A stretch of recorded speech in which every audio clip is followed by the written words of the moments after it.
Oke, assalamualaikum warahmatullahi wabarakatuh. Selamat pagi siswa-siswiku sekalian. Semoga pertemuan kali ini kalian dalam keadaan sehat walafiat. Amin, amin ya robbal alamin. Oke, pertemuan kali ini kita akan membahas atau melanjutkan materi kemarin. Ya, materi kali ini kita bahas sebab subjektif dan objektif berdirinya Muhammadiyah. Nah, jadi ada dua sebab ya mengapa didirikannya Muhammadiyah. Yang pertama ada karena sebab subjektif, yang kedua sebab objektif.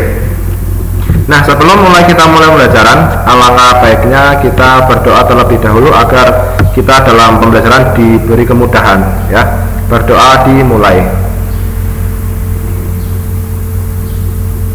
Amin. Oke. Minggu kemarin kita pertemuan kemarin kita sudah bahas, kemudian kita juga Pak Motan memberi tugas ya. Silakan bagi siswa-siswiku sekalian yang belum mengumpulkan tugas, saya harap segera dikumpulkan karena itu buat menambah nilai tugas kalian ya. Silakan tugas ditulis di kertas sobekan, kemudian lalu taruh di mejanya Pak Mutakin ya. Kalau tidak mengumpulkan otomatis nilai tugas kalian kosong. Oke, langsung saja materi kita sebab subjektif dan objektif berdirinya Muhammadiyah. Nah, yang pertama faktor subjektif.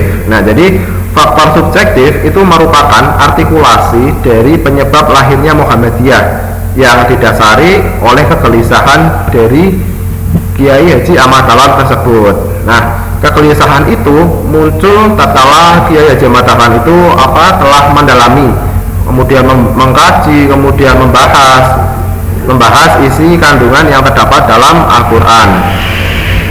Nah, sikap yang demikian ini dilakukan Kiai Haji Ahmad Dahlan dalam mencermati, mengkaji, dan membahas. Nah, yang dikaji, yang dibahas itu salah satunya itu Quran surat Al-Imran ayat 104 yang berbunyi Bismillahirrahmanirrahim, wal takum minkum ummatun yad'una ilal khairi wa ya'muruna bil ma'ruf wa yanhauna 'anil munkar wa ulaika humul muflihun.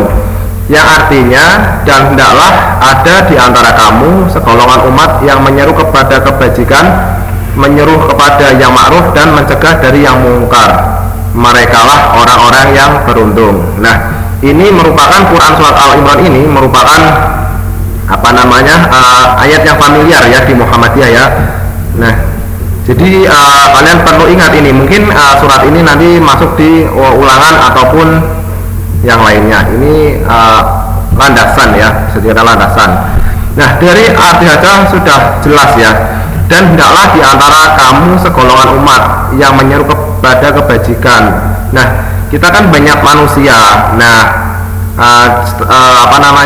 di antara kamu segolongan. Jadi buatlah golongan ya.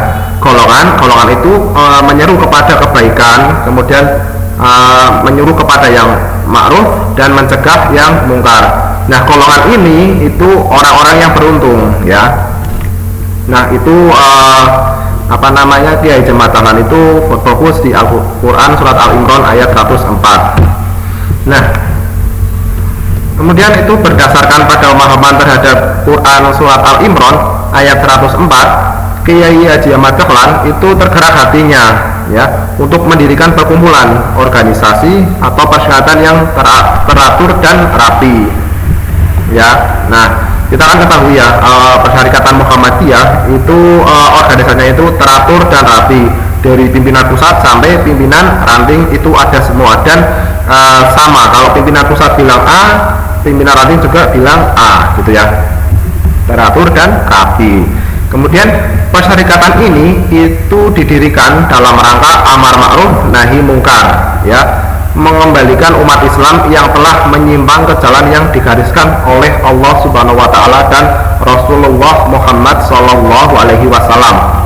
Nah, oleh sebab itu, maka faktor subjektif yang dimaksud adalah dorongan dari dalam diri Kiai Haji Ahmad Dahlan yang mampu mengimplementasikan isi kandungan Al-Quran ke dalam kehidupan nyata.